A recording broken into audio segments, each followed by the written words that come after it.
Madame la députée de Tachereau. Le gouvernement a annoncé plus que 100 millions pour les groupes communautaires pendant la pandémie. Il y a plus que la moitié, la majorité de cet argent-là, s'est jamais rendu. Pourquoi? Parce que ça a été patenté dans des ministères avec des petits programmes, des petites orientations à la mode qui correspondent absolument pas, la plupart du temps, aux vrais besoins observés sur le terrain par les groupes communautaires. Depuis toujours, le communautaire demande la même affaire, un financement récurrent à la mission.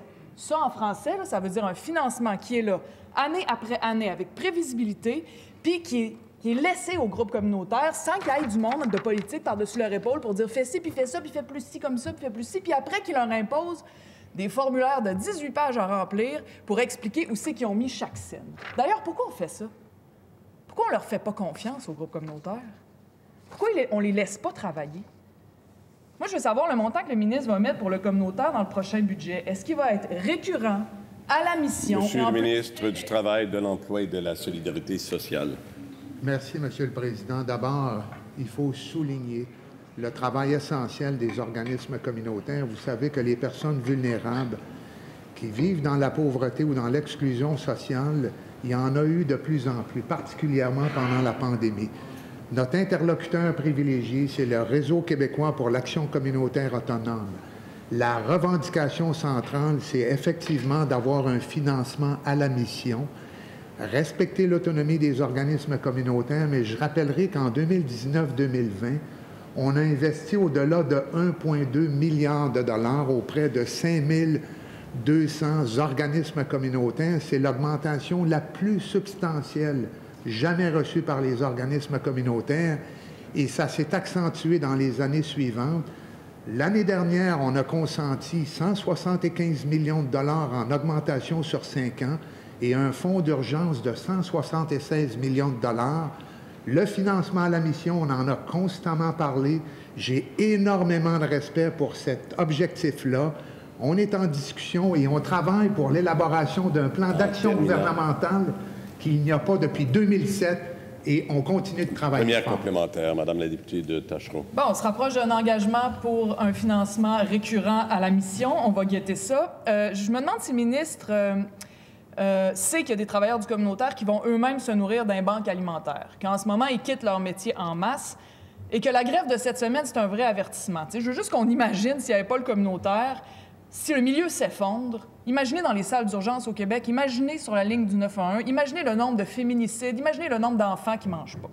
Alors, la demande du milieu, c'est 460 millions récurrents. Le ministre du Travail, de l'Emploi et de la Solidarité sociale. Merci, Monsieur le Président. Le réseau communautaire québécois, c'est 60 000 travailleurs, c'est au-delà de 300 000 bénévoles. C'est l'itinérance, c'est l'insécurité alimentaire, c'est la violence conjugale, c'est la santé mentale. Je suis aussi tout à fait conscient qu'il y a des problèmes de recrutement et de rétention de main-d'œuvre. La pénurie de main-d'œuvre, elle affecte aussi nos organismes communautaires. Nous avons consenti 24 millions de dollars en juin l'année dernière pour les aider à développer des stratégies de recrutement et de rétention. On est véritablement en mode accompagnement, écoute, et on continue de travailler pour répondre à leurs objectifs. Merci, Monsieur le Président. Deuxième complémentaire, Madame la députée de Tachereau. C'est bien plate de réduire tout ça à une question de chiffres, mais malheureusement, là, la grève, c'est de ça qui est question. La demande, c'est 460 millions.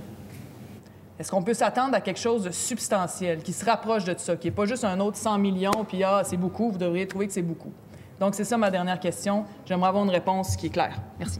Monsieur le ministre du Travail, de l'Emploi et de la Solidarité sociale. Merci, Monsieur le Président. La réponse la plus claire que je peux donner, c'est qu'on continue de travailler. On a évidemment des travaux d'élaboration d'un plan d'action gouvernemental en action communautaire autonome. On a consulté, on a reçu 87 mémoires, on a formé un comité de députés.